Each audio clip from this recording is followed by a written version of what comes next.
Welcome. In this video, we will be going over an optimization problem, and we will be using 6 steps to solve this problem. These are the 6 steps we will follow for solving optimization problems. Step 1, make a sketch. Use that sketch to identify the objective and constraint functions. Step 2, combine the constraint into the objective function. Step 3, find critical values of the objective function.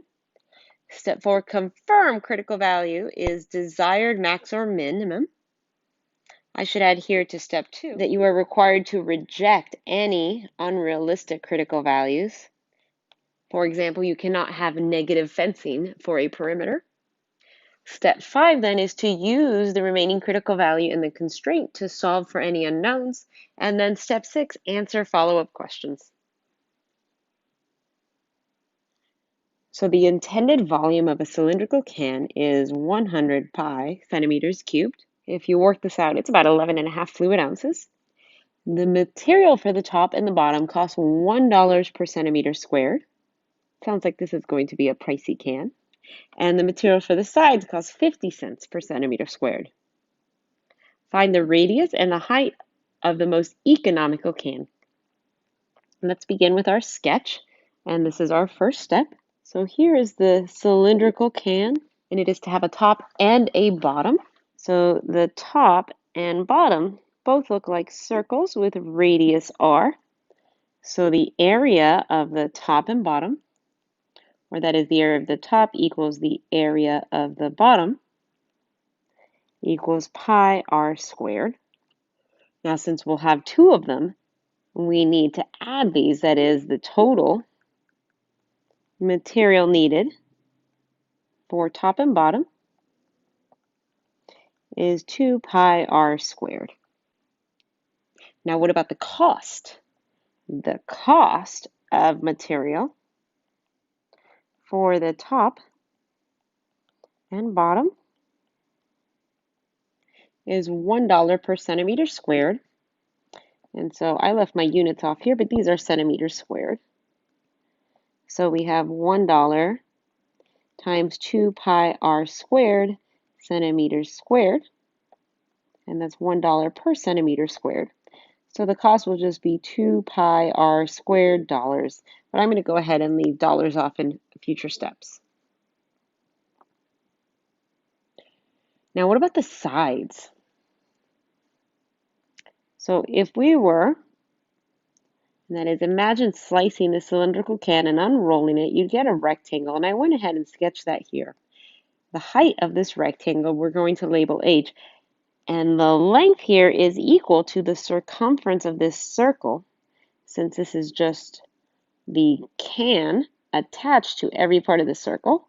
We sliced it and opened it up to make this rectangle, so this length here corresponds to this circumference, making this distance 2 pi r. So the area of the side is equal to h times 2 pi r centimeters squared. And the cost of this material is equal to 50 cents. So I'll write that as $0.50. And this is over centimeters squared times 2 pi r h centimeters squared, which is just 2 pi times 2 pi r h times centimeters squared. So this becomes pi r h dollars. So then the objective is to minimize cost, where the cost of the can, that is to produce the can, is the cost of the top and the bottom here, plus the cost of the side of the can, which is here.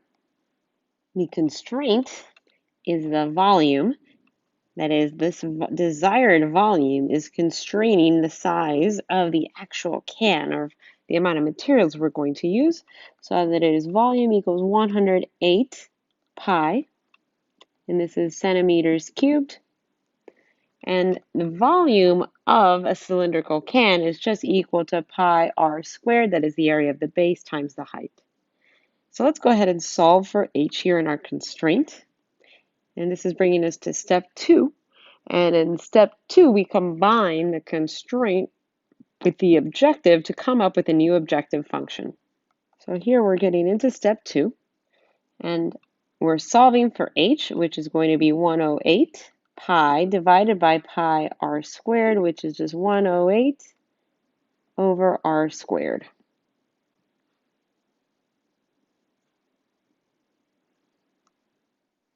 And as you can see, I went ahead and made some space, and that is so we can just have more space to combine the constraint here with the objective function to create a new objective function. So our objective is 2 pi r squared plus pi r h, and now we can replace this h with this quantity here, 108 divided by r squared. This leaves the cost as a function of r, so we have 2 pi r squared plus 108 pi r to the negative 1 power. Finally, we can move on to step 3, which is find the critical values. And so the first derivative here is 2 times 2 pi r plus a negative 1 times 108 pi over r squared. So this is the first derivative of the simplifying gives us 4 pi r minus 108 pi over r squared. And we can find a common denominator to rewrite this as 4 pi r cubed minus 108 pi over r squared. We'll have a critical value wherever this is undefined or equal to 0. So one of our critical values, so we'll have a critical value wherever this function is undefined or has a 0. So one of our critical values is r equals 0 since this is undefined at 0. Now realistically, we can't have a critical value at r equals 0 since that would imply no can, so no radius, no height, no volume. So this one is unrealistic. So let's go ahead and ignore that one. And now let's look at the critical values when this first derivative is equal to 0, which occurs when 4 pi r cubed is equal to 108 pi. So r cubed is equal to 108 pi over 4 pi, which leaves r cubed is equal to 27. So that is r is equal to 3. So a radius of 3 centimeters is a more realistic critical value than a radius of 0 centimeters. Moving on to step 4, we're just going to verify that this is indeed a critical value. And let's go ahead and do that with a number line. So here is 3. I think we'd all agree that r equals 2 is to the left and r equals 4 is to the right. So c prime of 2, that is this first derivative evaluated at 2. Take a moment and figure out what that is. You should have gotten negative 76 pi over 4. That tells me that the first derivative evaluated at 2 is less than 0, so the function is decreasing. That is our objective function. Before we took the derivative here is decreasing to the right of positive 3. Since this is 0, that tells us that the objective function here is decreasing to the left of the critical value of a radius of 3 centimeters. And now to the right, that is c prime of 4. Take a moment and figure out what that is. You should have gotten 148 pi divided by 16. So the first derivative evaluated at 4 is greater than 0. So again, this objective function is decreasing to the left of 3 and increasing to the right of 3. So this indeed means that at 3 centimeters, we have the desired minimum. So that is the radius of the most economical can, which will minimize the cost to create this can, this rather pricey can. All right, we're on to step 5, in which we use the critical value we just found of r equals 3, which we have confirmed is indeed a minimum, to solve for any unknowns, and we'll do that using the constraint. So again, our constraint is our volume here, given this function, 108 pi centimeters cubed equals pi r squared h, and from that we obtain h equals 108 over r squared. So the height is equal to 108 divided by 9, giving us a height of 12. And let me go ahead and write in the units to avoid any confusion. So a can with a radius of 3 centimeters and a height of 12 centimeters will minimize the amount of materials needed based on these costs to create this can. And now there should have been a follow-up question here. It is missing from my sheet, but the follow-up question is, what is the cost for this can?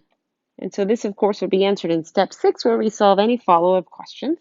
So let's go back and look at our cost function. And we wanted to minimize C of R is equal to, and that's this function here, that is C is equal to 2 pi R squared plus pi RH. So the cost of this can, and this is in dollars, is 2 times pi times 9 plus pi times 3 times 12. And as I kept referring this to a very expensive can, that's because this comes out to be $169.65. So the cost to purchase the materials for the most economical can, given the constrained volume, is $169.65. So if I were the person making this can, I would definitely look for less expensive building materials.